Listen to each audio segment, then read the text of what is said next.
কলকাতায় হেভিওয়েট নেতা, বহরমপুরে অধীরী, কংগ্রেসের প্রার্থী তালিকায় থাকছে চমক। সঙ্গে থাকুন, বিস্তারিত খবর জানিয়ে দেব। চ্যানেলে নতুন হলে অবশ্যই সাবস্ক্রাইব করবেন। জোটের শরিক সিপিএম 16 আসনের প্রার্থী ঘোষণা করে দিয়েছে। এবার প্রার্থীদের নাম ঘোষণা করতে চলেছে কংগ্রেসও। রবিবার বিকেলে বা সোমবার প্রার্থী ঘোষণা করতে পারে।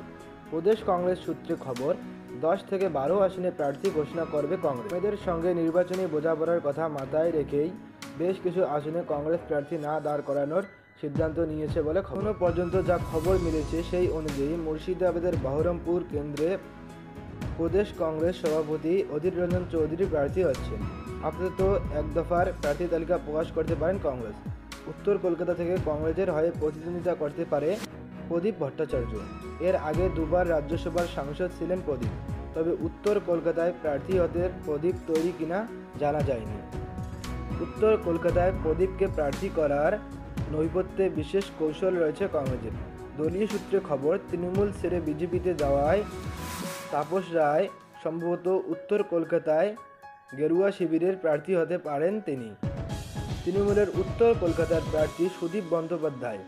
তাপস এবং সুদীপের মধ্যেকার দ্বন্দ্বের কথা কারো অজানা নয়, তাই সেখানে হেভিওয়েট প্রার্থী হিসেবে প্রদীপকে নামানোর কথা ভাবছে। পাশাপাশি পুরুলিয়া আসনে কংগ্রেসের সম্ভাব্য প্রার্থী নেপাল মাহাতো। ফরওয়ার্ড ব্লকের সঙ্গে এ নিয়ে কিছু জটিলতা রয়েছে কংগ্রেসের।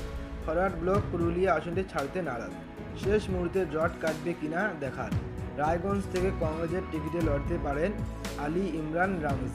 এছাড়াও কংগ্রেসের সম্ভাব্য প্রার্থীর তালিকায় রয়েছেন দার্জিলিংয়ে বিনয় তামাং, মালদা দক্ষিণে ঈশা খান চৌধুরী, মালদা উত্তরে মুস্তাক আহমেদ। মূলত বামেদের সঙ্গে সমঝোতার কথা মাথায় রেখেই কয়েকটি আসনে লড়াই না করার সিদ্ধান্ত নিয়েছে কংগ্রেস। আরও বেশ কয়েকটি নিয়ে আলোচনা চলছে। রায়গঞ্জে দীপা দাসমুন্সি প্রার্থী হন কিনা আলোচনা চলছে। কংগ্রেসের প্রার্থী তালিকা